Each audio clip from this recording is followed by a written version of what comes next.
ہندوستان کی تاریخ ہے وہ تقریباً 5,000 سال پرانی ہے، تو ممکن ہے کہ یہ شاید 5,000 سال پرانا ہی علم ہے علم یہ ہے، اچھا۔ پامسٹری کا۔ مصر کے اندر جو کھدائی ہوئی ہے، جو نایاب بکس ملی ہیں وہ برٹش میوزیم میں بھی پڑی ہیں پامسٹری کی۔ اس وقت مندر کے تہہ خانے میں 4 لوگ ہیں، ایک مندر کا خادم ہے، اور ایک ڈاکٹر ہے جس کے پاس علم طب ہے، ایک زبانوں کا ترجمان ہے، وہ ٹرانسلیٹر ہے، اور ایک جس کے پاس ہست ریکھا کا علم ہے۔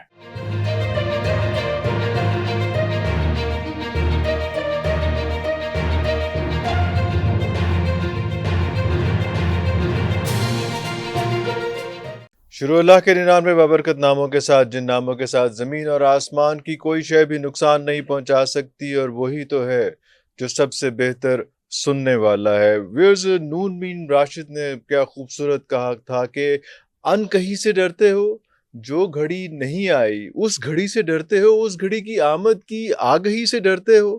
اور یہاں پہ ہم دیکھتے ہیں کہ ہر جگہ پہ جو گھڑی نہیں آئی، اس گھڑی کی آمد کی آگہی سے ہر کوئی ڈر رہا ہوتا ہے۔ جو لوگ ہماری طرح کے ہیں کہ کیا ہونے والا ہے اس پہ ہم فوکس کر رہے ہوتے ہیں، اور بہت سے لوگ ایسے ہیں جو ہمیں بتانا چاہ رہے ہوتے ہیں کہ آگے کیا ہو رہا ہے۔ اس میں جو ہے وہ نیومرولوجسٹ بھی ہیں، اس میں اسٹرالوجسٹ بھی ہیں، اس میں جو ہے پامسٹ بھی ہیں، اس میں علماء کرام بھی ہیں، اس میں جوگی بھی ہیں، پتہ نہیں کس کس قسم کے لوگ ہیں اس فیلڈ میں۔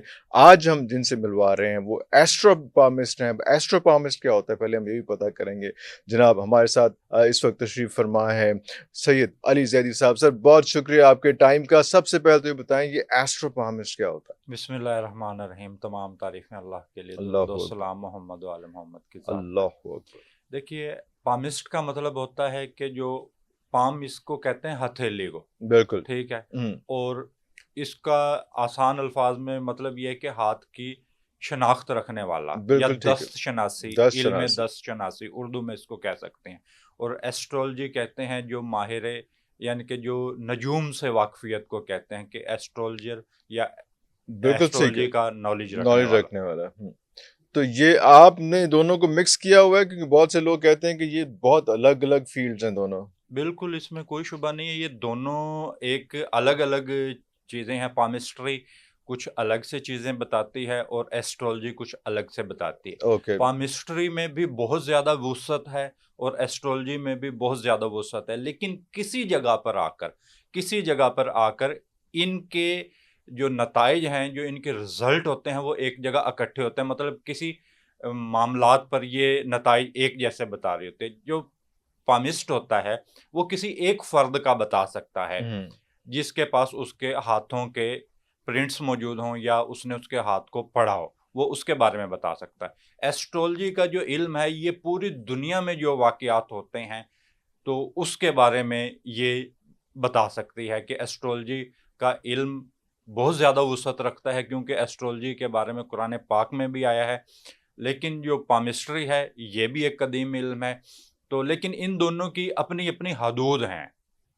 تو یہ جو پامسٹری ہے یہ کتنا قدیم علم ہے؟ شروع کیسے ہوا؟ کو تھوڑا سا بتائیں گے کہ کیا اس کی ہسٹری ہے، کس طرح پامسٹری سے؟ تقریباً ہزاروں سال قدیم علم ہے۔ جو ہمیں لٹریچر ملا ہے اس میں جو سب سے نامور جو ایک شخص گزرا ہے اس کو ہم کیرو کہتے ہیں، ٹھیک ہے۔ اس کی سب سے زیادہ جو بکس ہیں وہ مارکیٹ میں آپ کو مل جائیں گی، پاکستان میں بھی، اوورال جتنی پوری دنیا ہے۔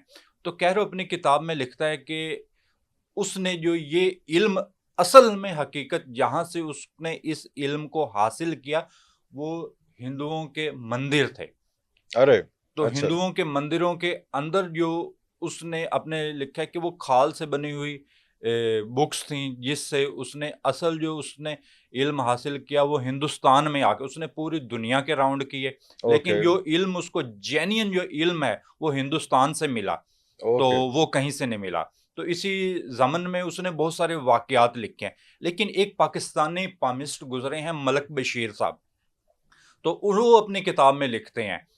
تو پامسٹری تو تقریباً قدیم ہے، ہزاروں سال پرانا علم ہے، کیونکہ جو ہندوستان کی تاریخ ہے وہ تقریباً 5,000 سال پرانی ہے، تو ممکن ہے کہ یہ شاید 5,000 سال پرانا ہی علم ہے یہ علم ہے، اچھا، پامسٹری کا، کیونکہ ہندوستان میں ان کے ہندوستان والوں نے اس کو نا بہت زیادہ پبلش نہیں کیا، تو وہ اس کو ایک جو نایاب چیزوں کے طریقے سے ان کو مندروں کے تہہ خانوں کے اندر اس اچھا کو دبا وہاں پہ کر رکھ رکھا، دیا، انہوں نے پبلک نہیں کیا اس کو کو، پبلک نے کیا. اٹ واز جو ناٹ فار ایوری اس ون. کے جو نسخہ جات ہیں جو وہ چند جو لوگ آئے ہیں سیکھنے کے حوالے سے، جس میں کیرو تھا، تو اس نے اس کے نسخہ جات کو پبلش کیا. یا جو یہ جس وقت ہندوستان کے لوگ تجارت کے غرض سے دوسرے ممالک میں گئے ہیں، تو کیرو اپنی کتاب میں لکھتا ہے جس وقت ہندوستان کے لوگ دوسرے ممالک میں تجارت کی غرض سے گئے ہیں تو وہاں پر یہ نسخہ جات ان کے پبلش ہوئے ہیں. پبلش ہوئے ہیں. تو اوکے. ملک بشیر صاحب اپنی کتاب میں لکھتے ہیں کہ وہ مدراس کے ایک مندر کالی دیوی کا مندر تھا، تو اس میں جانے کے بڑے خواہش مند تھے. اس میں کچھ نسخہ جات ایسے رکھے ہوئے تھے کہ جو انسان جاتا ہے تو اس کے بارے میں اس کا جو ڈیٹ آف برتھ ہے، اس کی جو ٹائم آف برتھ ہے، اس کے جو ہاتھ پر جو لکیروں کی شناخت ہے، وہ تمام تر ڈیٹا ان کا رکھا ہوا ہے. تو ملک بشیر صاحب اس کو اپنی کتاب میں لکھتے ہیں کہ وہ 3 لوگوں کے ساتھ گئے، جس میں ایک کے جو یعنی کہ سنسکرت زبان کا ترجمہ کر سکتا تھا، اور ایک ڈاکٹر، اور وہ ایک خود جو کہ علم دش شناسی کے ماہر تھے.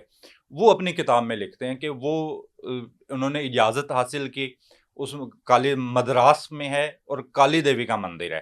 تو وہ اس کے اندر جا کر انہوں نے پہلے تو اجازت طلب کی، اور اجازت کے بعد انہوں نے وہ مندر کے جو خادم ہے اس کے ساتھ وہ تہہ خانے میں گئے. تو وہ لکھتے ہیں کہ جو مندر کے اندر جو خادم ہے وہ مختلف کتابوں کو کھولتا رہا، جو بڑی بڑی لکڑی کی تختے سے بنی ہوئی بڑی بڑی بکس تھیں اور بڑی رسی کی ڈوریوں سے باندھا ہوا تھا. تو چند منٹس یا چند وقت گزرنے کے بعد وہ ایک اتنی بڑی کتاب لے کر آیا ہے. تو وہ کہتا ہے کہ اس میں ہمارے بارے میں لکھا ہوا ہے. تو میں اس تحریر کو پڑھ کر آج بھی حیران ہوں. تو اس میں وہ لکھتے ہیں کہ اس وقت مندر کے تہہ خانے میں 4 لوگ ہیں. اس وقت اس کتاب میں لکھا ہوا ہے اس وقت مندر کے تہہ خانے میں 4 لوگ ہیں. اس میں لکھا ہے جی ایک مندر کا خادم ہے، اور ایک ڈاکٹر ہے جس کے پاس علم طب ہے، ایک زبانوں کا ترجمان ہے، وہ ٹرانسلیٹر ہے، اور ایک جس کے پاس ہست ریکھا کا علم ہے.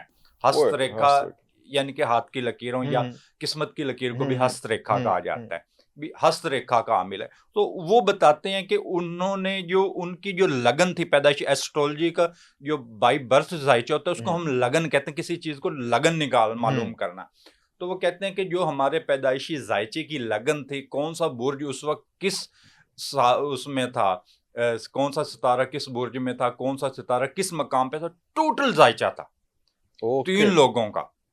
اور وہ انہوں نے ساری اس کیفیت کو بیان کیا کہ کون سے. اور انہوں نے ملک بشیر صاحب پھر اپنی کتاب میں یہ بھی لکھتے ہیں کہ انہوں نے ان کے ہاتھ پر ایک نشان تھا انگوٹھے کی بغل میں، انگوٹھے کی بغل اس کو کہتے ہیں، ٹھیک ہے، عموماً مریخ کا نشان اس کو کہتے ہیں. تو کہتے ہیں اس نشان کے بارے میں نہیں جان پا رہا تھا، لیکن اصل جو مجھے وہاں سے جو مجھے علم حاصل کیا، وہ کہتے ہیں میں نے وہ پوری دنیا میں کسی جگہ سے ویسا علم جو انہوں نے لکھا ہے، تو وہ علوم جو ہے وہ میں نے ابھی تک حاصل نہیں کیا. میں ابھی امریکہ میں پڑھا رہا تھا، لیکن پاکستان میں تھا، لیکن میرے پاس امریکن سٹوڈنٹ تھے، تو ان کو میں نے پامسٹری پڑھا رہا تھا. ان لوگوں نے، کیونکہ ایک جو تھے وہ کالج کے پروفیسر تھے، امریکہ میں کالج کے پروفیسر تھے، لیکن وہ پامسٹری کے علم کو سیکھنا چاہتے کہ یہ ایک علم ہے، یہ ہم نے ابھی تک کیوں نہیں سیکھا. اور ان کی پیدائش ہندوستان میں ہوئی تھی، اور ایک جو نوجوان لڑکا تھا وہ انہیں کا اسٹوڈنٹ تھا، وہ امریکن نیشنل تھا. تو انہوں نے مجھے چند چیزیں مزید بتائیں، میرے علم میں اضافہ کیا. تو میں نے جیسے یہ ملک بشیر صاحب کی کتاب کا وہاں پر ذکر کیا کہ میں نے ایسی چیزیں پڑھی، اور میں ابھی تک ان چیزوں پہ حیران ہوں کہ کیا. انہوں نے کہا کہ ان کے پاس ایسے ذائچے ہیں 5000 سال پہلے سے، انہوں نے یہ کمپلیٹ جتنے انسان پیدا ہوں گے یا جتنے پیدا ہو چکے ہیں، تو ان سب کے جو ذائچے ہیں اور کس کس وقت میں کیا کیا ہیپننگ ہو رہی ہوگی، وہ سب انہوں نے لکھ کر محفوظ کر چکے ہیں.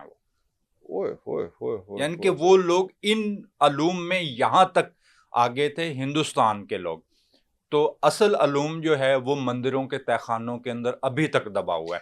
اور جو اس کی ایک اور چیز میں آپ کو بتانا چاہتا ہوں، اس کی جو